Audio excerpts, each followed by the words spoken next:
Hello दोस्तों, मैं हूं संजीव और आज आप सभी के सामने एक नए टॉपिक के साथ। और आज का हमारा टॉपिक है भारत के राज्यों के मुख्य न्यायाधीश और अन्य न्यायाधीश।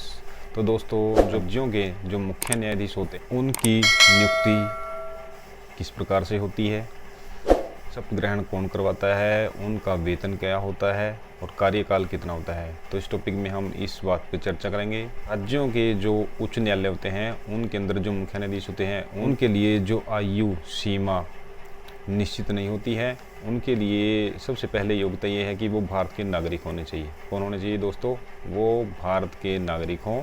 दूसरा, उनकी योग्यता होती है कि वो भारत के अंदर किसी भी राज्य क्षेत्र के अंदर 10 वर्ष तक मुख्य न्यायाधीश के तौर पर उनका कार्यकाल रह चुका हो, या फिर किसी भी राज्य के अंदर या एक या दो से अधिक भी राज्यों के एक न्यायालय हो सकते हैं, तो उन न्यायालय में वो 10 वर्ष तक एक अधिवक्ता होता है दोस्तों, वकील, यानी कि वकील के तौर पर उसका कार्यकाल जो होता है वो 10 वर्ष तक हो चुका हो। ये तो थी उनकी योग्यता दोस्तों। उसके पश्चात आता है कि जो राज्य के अंदर मुख्य न्यायाधीश की नियुक्ति कौन करता है और अन्य न्यायाधीशों की नियुक्ति कौन करता है। तो दोस्तों, मुख्य न्यायाधीश की और अन्य न्यायाधीशों की नियुक्ति जो होता है भारत देश का राष्ट्रपति करता है। और भारत के राष्ट्रपति राज्य के मुख्य न्यायाधीश की नियुक्ति वहाँ के राज्यपाल और सुप्रीम कोर्ट के मुख्य न्यायाधीश की सलाह पर करता है।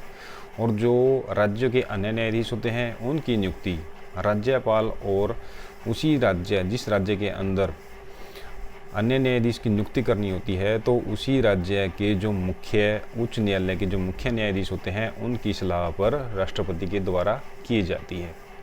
उसके पश्चात दोस्तों, जो भी राज्य होते हैं उनके अंदर जो मुख्य न्यायाधीश होते हैं या अन्य न्यायाधीश होते हैं वो शपथ ग्रहण जो राज्य के राज्यपाल होते हैं उनके सामने वो अपनी शपथ ग्रहण करते हैं।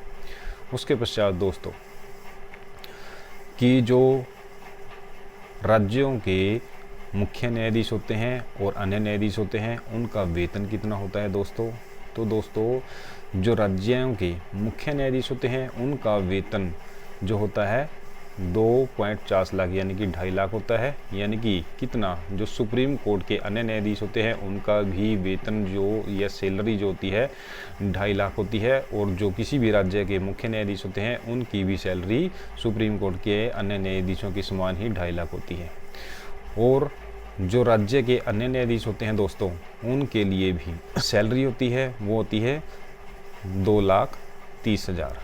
कितनी दोस्तों? 2,30,000 के करीब होती है। उसके पश्चात दोस्तों, जो राज्यों के मुख्य न्यायाधीश या अन्य न्यायाधीश होते हैं उनको हटाने का क्या प्रक्रिया होती है दोस्तों। तो इनकी भी वही प्रक्रिया होती है जो भारत के सुप्रीम कोर्ट के मुख्य न्यायाधीश या अन्य न्यायाधीशों को हटाने की प्रक्रिया होती है। यानी कि उन पे भी जो राज्य के मुख्य न्यायाधीशों को उनके पद से हटाना है और अन्य न्यायाधीश को अगर हटाना है तो उसके लिए उन पे महाभियोग चलाया जाएगा और उन पर दुराचार का या फिर भ्रष्टाचार का आरोप लगाकर उन्हें उनके पद से हटाया जा सकता है। दोस्तों, जो मुख्य न्यायाधीश होते हैं राज्य के उनकी आयु सीमा, जैसे सुप्रीम कोर्ट के जो मुख्य न्यायाधीश होते हैं उनकी आयु सीमा 65 वर्ष होती है। जबकि जो राज्य के मुख्य न्यायाधीश या अन्य न्यायाधीश होते हैं उनकी आयु सीमा पहले 60 वर्ष थी लेकिन बाद में बढ़ाकर वो 62 वर्ष कर दी गई। तो दोस्तों, आप सभी को ये मेरी वीडियो पसंद आई है तो कमेंट कीजिए, लाइक कीजिए, शेयर कीजिए और मेरे चैनल को सब्सक्राइब करना ना भूलें। जय हिंद, जय भारत।